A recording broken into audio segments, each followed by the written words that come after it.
paint a rose for you in a minute, but before I do that, I did want to go ahead and show you how forms play a part. This we related to the head of our little monk, the back of the head. This happens to be a pair, happens to be two circles, basically two circles.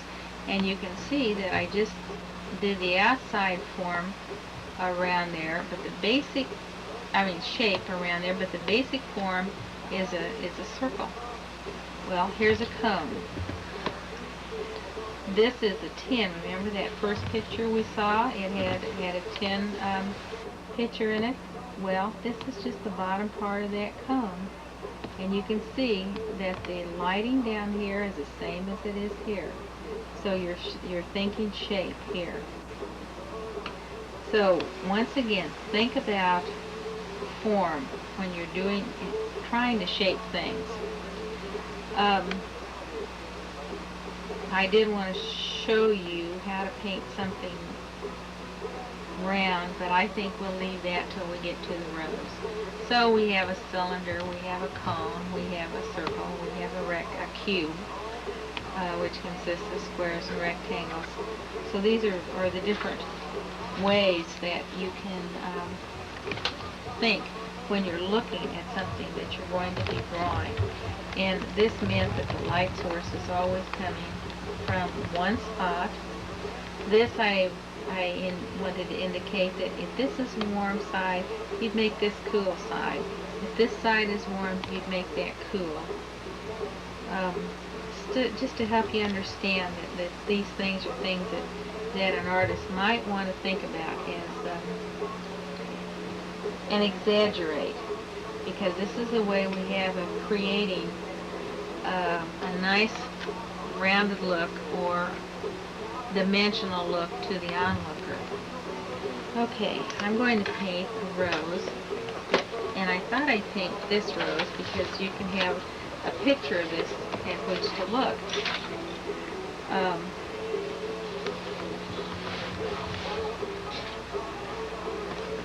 So that's my picture.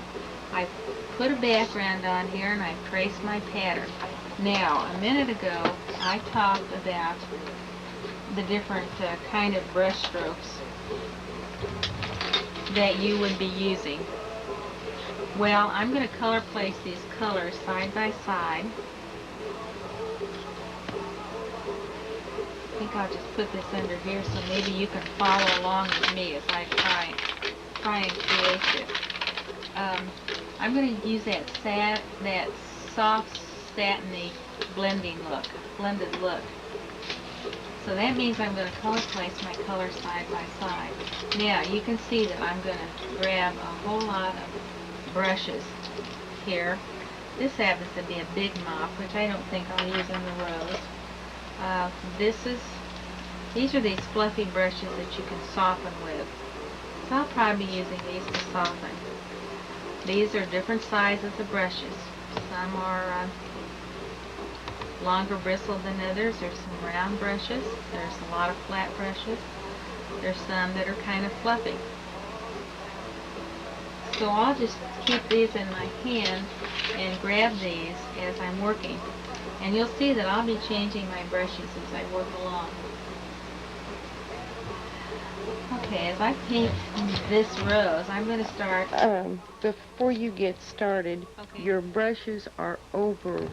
Maybe I should move someplace else. No, I'll just hold them down here. I'll just hold them down here so we won't have a problem.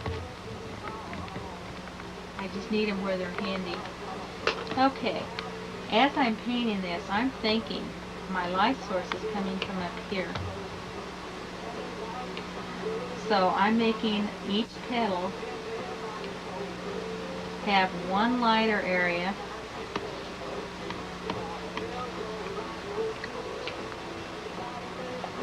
and one medium valued area and one darker area. Okay, so you can see that I'm following the same technique of putting my colors side by side.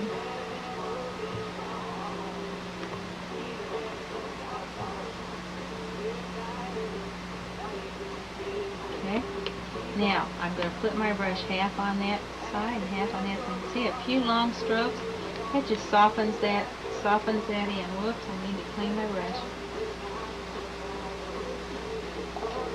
And I soften that in.